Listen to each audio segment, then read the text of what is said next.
this Mike Johnson thing gets more interesting all the time. I don't think we need to go through he was the fifth string choice and all of this. Yeah. I still think it's extraordinary that every single Republican voted for him despite his record. Yeah. I don't know about you. I had to Google him. I never heard of the guy before.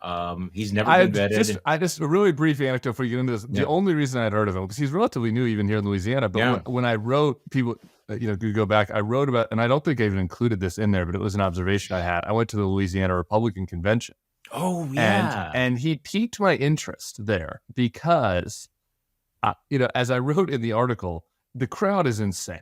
I mean, you can still go sometime to some Republican events. I just think it's important for, liberal listeners, right, to distinguish. Like, you can go to Republican Party functions and it still kind of feels like the old days sometimes, just like it's the gray hairs, it's the same party chairs, and they like Trump now, so they've gotten a little weirder, but but the general feel is the same. That was not true in Lafayette.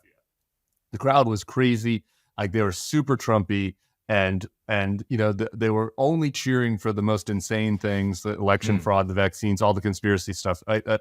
And then Mike Johnson goes to speak, and we've all seen him speak by now. This little kind of howdy doody, kind of like Mr. Rogers milk drinking vibe. Yes, right. And non-threatening. People are really into it. And some of the, like, Bill Cassidy's getting booed there.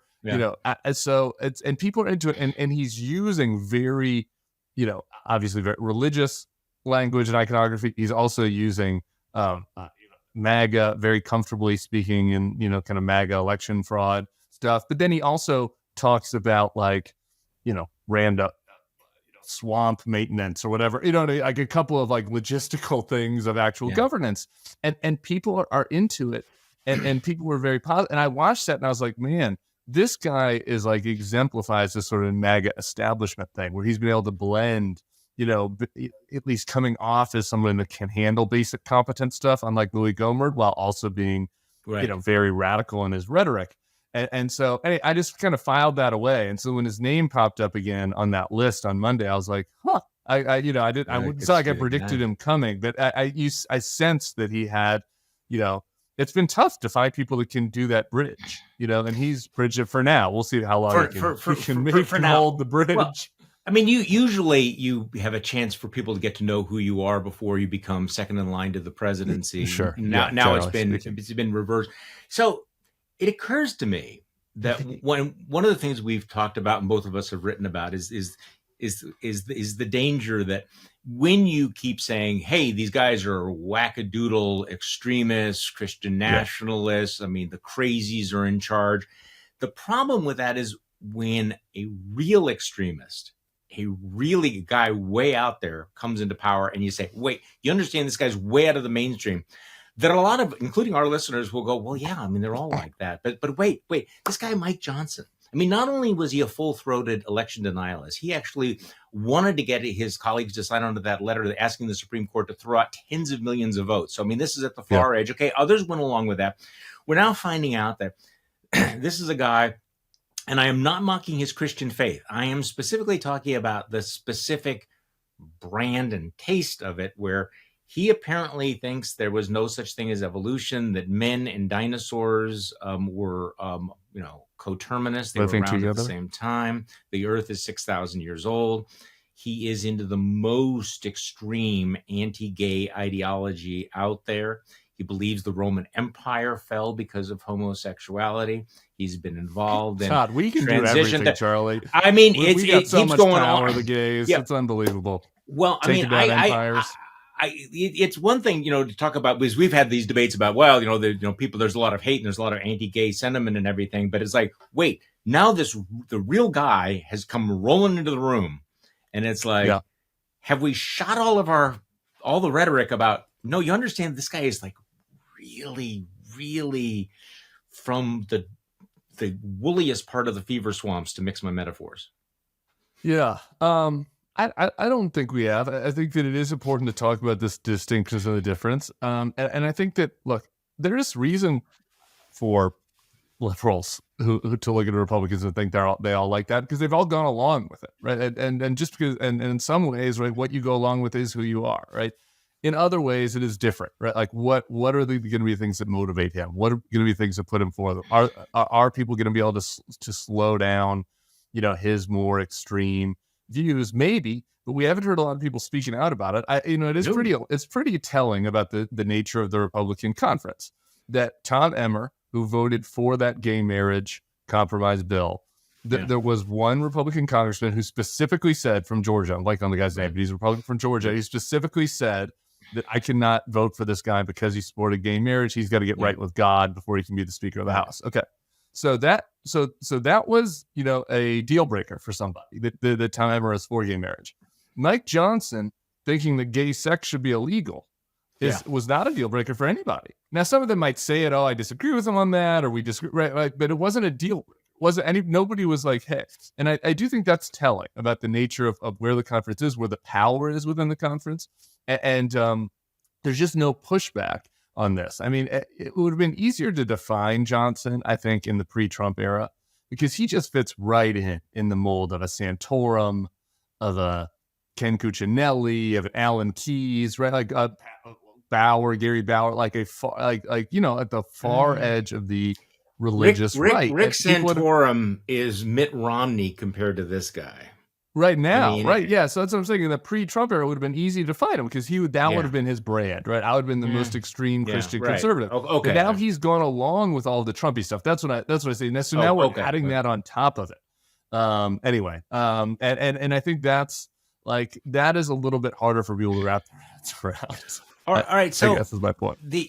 I don't underestimate just the power of exhaustion. That the reason why everybody rolled over was they were just tired of not having a speaker. They were embarrassed. It was the real prospect that they might have to cut a deal with Democrats. And at a certain point, everybody just threw up their hands. But it is amazing. And I want to get your take on this because you are our whisperer in all of this. Even the Ken Bucks of the world. I mean, there was like 5 minutes there. Do you remember the 5 minutes where it looked like the moderates or the quote unquote moderates or the normies were going to draw the line? They weren't going to go along with Jim Jordan. They stood up against Donald Trump. They stood up against the threats. It seemed like they were antibodies. And then they all rolled over. Not one of them voted against this guy. So is it all exhaustion, or what else does it tell you? Exhaustion is part of it. Ken Buck, I think, I don't know that I can be your Ken Buck whisperer. I think he needs to see a psychiatrist. It seems to me that he is going through some things personally. Okay, just to remind people, because, I mean, this was the guy who's saying that his standard was you cannot be an election denialist. I will not vote for you if you do not acknowledge that Joe Biden won the election. So he votes against Steve Scalise. I think he voted against Tom Emmer. I don't know who he voted. No, he voted. But he was very clear against Jordan. But then he gets to do the cable news rounds. He's on CNN. He's on MSNBC all the time, talking principles. And he's on the way out. So I mean, then he announces this last week that he's retiring because he's so sick and tired of the Republicans embracing election denialism. This a couple of days after he votes for this full-throated election denialist. So Ken Buck is on the way out. He doesn't have a career to save necessarily, right? He's headed to cable news commentary. And yet the last important thing he does is to vote for Mike Johnson. Explain this to me. I mean, peer pressure and psychiatric requirements, I think, is my assessment of Ken Buck. Okay. The rest of them, here's what I really think. I think that it's important to really understand the House conference as a high school cafeteria. And these are grown children who need attention. And we I don't know if you saw the memo from Nancy Mace's staff. Yeah, they don't want to sit alone at the lunch table. We even heard from Romney. You had a great interview with McKay Coppins yesterday. But like, even for somebody like Romney, sitting alone it wears on you, right? Like, you don't want to. Nobody wants to be the outcast. Okay. Anyway, so I think that that's one element of the cafeteria. The other element is these guys really hated Jim Jordan. Like, at a very personal level, right? Jim Jordan had screwed them over for years. Well heard. For years, he had screwed them over. He had, gotten in front of the TV cameras and pulled the rug out from under them, and he pretended to be, more right wing, and they were sick of him. And I think that despite the fact that Mike Johnson and Jim Jordan are pretty much indistinguishable policy wise, Mike hasn't been around long enough to grind any of these people's gears.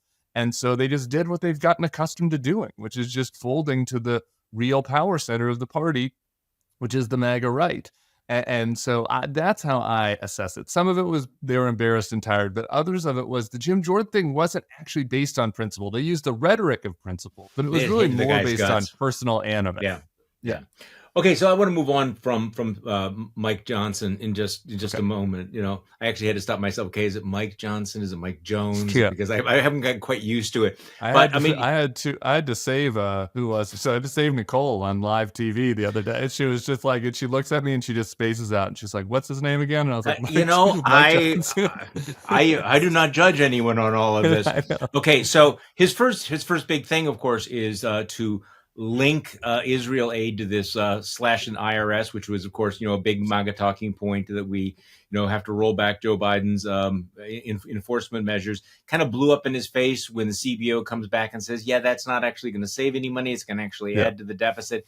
He goes ahead with it. The House did pass it. He got the votes, including Democrats. It's DOA. Sorry, do we need to just really quick? Do we need to go to the CBO on this? I mean, it's like, hey, well, what we're going to do is we're going to stop collecting taxes from tax cheats. Do we think that that's going to give us more revenue or less? Like, it didn't really take a macroeconomist to figure that one out. But hey, I'm sorry, continue. So I think that's dumb politics. Well, how bad a mistake was it? He did get the votes. He did get it through the House. Now it's DOA. It's not going to go anywhere in the Senate. But it turned out, I think, not to be the talking point he was hoping. It's an indication that, here's a guy who has been thrust into a job that perhaps he doesn't fully grasp. Yeah, he bought himself some time with it, I guess. I don't think it's good talking. But he brought a new comms director, former colleague of mine, Raj Shah, who went from the Trump White House to Fox. And at Fox, he was the mastermind behind helping them navigate the post-election fraud hysteria and Dominion work and how to deal with how they were for them. Yeah. Oh, yeah. A lot of emails from him. You saw in the Dominion lawsuit about how they're getting their ass handed to them by Newsmax and stuff, and they need to do better to accommodate the base. That really worked out well. So Raj was just one of the many people that cost the Rupert Murdoch family almost $800 million. And Mike Johnson looked at him and he's like, "You're my man for talking points." So I don't know that they've got the best and the brightest working over there as far as talking points are concerned. How do you think that happened, by the way? But wait. How did it happen? You would think that, on Earth 2.0, guy like that would be kind of discredited, radioactive. Did the Trump world folks call him up and say, this is the guy we want him to be your comms director? Because somebody must have been his rabbi. Yeah, partially probably, and maybe Fox. I don't know. Who knows? Maybe Mike. All these guys have built relationships with Fox because they want to get on TV, right? So I don't exactly know who his rabbi was. I'll tell you this though: the binder full of resumes for comms people on the Hill on the Republican side is pretty light. Yeah. Do you have we've had on this podcast before, my friend Brendan Buck, who's on MS. He used to be Paul Ryan's guy. In a different world. Right, you bring on somebody like that in a more senior role, and they bring on some younger people who are competent, who are up and come, right, to actually do the day to day. Those people don't want this job, right? Like, and so the pool you're picking from are Jim Jordan, are like MAGA comms people, or you go to somebody like Raj who doesn't have shape. So I think that's what happens. He's got an $800 million defamation thing on his resume. Lost. It's not just on his resume. It was many, many hosts. I think it's easy for Raj to go in there and be like, sorry, Mr. Speaker, it was not my fault. That was Maria Barrett-Romo's fault. Anyway, okay. Point being, I don't think it's the best and the brightest over there. And I don't think that the best and the brightest are applying. But I think the thing that he has going for him is that the Jim Jordan's already been rejected. There isn't any, unless Matt Gaetz wants this job for himself, there's nobody like to his MAGA right, who could take it. And we've already just finished discussing how the moderates aren't going to throw him over. So I think that as long as he continues to kind of hold the hard line edge on this stuff, he's going to be fine within the conference. Now, push is going to come to shove on the budget eventually. And so my guess is that, he'll get a pass. Kevin McCarthy got a pass twice before they threw him over, to cut the deals necessary to keep the government open. But He's in over his head. There's no doubt about it. Well, I mean, I had Adam Kinzinger on the other day, and he was describing the dynamic in a similar way. Is that you're sitting around the room, and the person, and everybody's holding a hand grenade. The most powerful person in the room is the one who's willing to pull the pin on the hand grenade. Matt Gaetz was willing to pull the pin, as you pointed out down in New Orleans. Tom Emmer is not going to be the guy to pull the pin on him. But the other problem, though, is that it's not just Mike Johnson, is the fact that his caucus is still completely up. I mean, the dysfunction was a pre-existing condition. But just like in the last couple of days, and you did a great YouTube short on all of this, you have this slap fight going on with Marjorie Taylor Greene and Chip Roy. I mean, if you had to take, a couple of people from the far edges of the right of this caucus, these people hate each other. There is so much personal bitterness. I mean, they're going back and forth. You have Marjorie Taylor Greene tweeting about, what did she say about Lauren Boebert? I mean, so Marjorie Taylor Greene hates Lauren Boebert. I mean, this is what's amazing about these personal animus, is that it's not about issues, it's not about principle. But when you have that kind of a volatile situation, don't be surprised when things just blow up over some unpredictable right? Yeah. There's the old Simpsons gag from like the 90s where it was like the Democratic convention and it said, "We hate ourselves, we can't govern," were the signs. And it's like, that is just, the Republicans have just totally embraced that ethos, right? They do not like each other and they are not capable of governing. So they were barely capable of choosing a team captain. I mean, like, think about this. It took them a month to choose a team captain. Like, that's where they are. They finally chose one, and now the captain's got to make decisions. And all of those are going to be a cluster. These people do not like each other. They're blocking each other on Twitter. Nancy Mace and another guy like from North Carolina, Greg Murphy. She called him a pussy. He blocked her on Twitter. MTG, I do got to give her credit. She called Chip Roy Colonel Sanders. I thought that was a good hit. Okay. Yeah. These are hard to watch. I mean, when she refers to CNN wannabe Ken Buck, she doesn't care about that. And vaping, groping Lauren Boebert. Yeah, that's a deep cut. So, and then Chip Roy says, "Why don't you go chase the Jewish space lasers?" I mean, how do you walk back from that?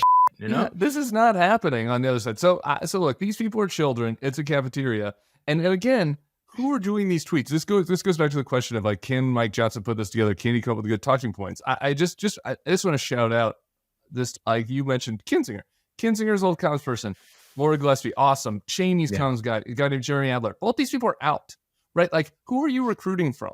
You're recruiting from the people that have decided, I want to go work for Marjorie Taylor Greene and Chip Roy and Nancy Mace while they call each other names and fight over who can suckle on Donald Trump's toes the hardest, right? Like, the types of people that sign up for those jobs are a certain brand of person, and like, they're not people that play well together in a group.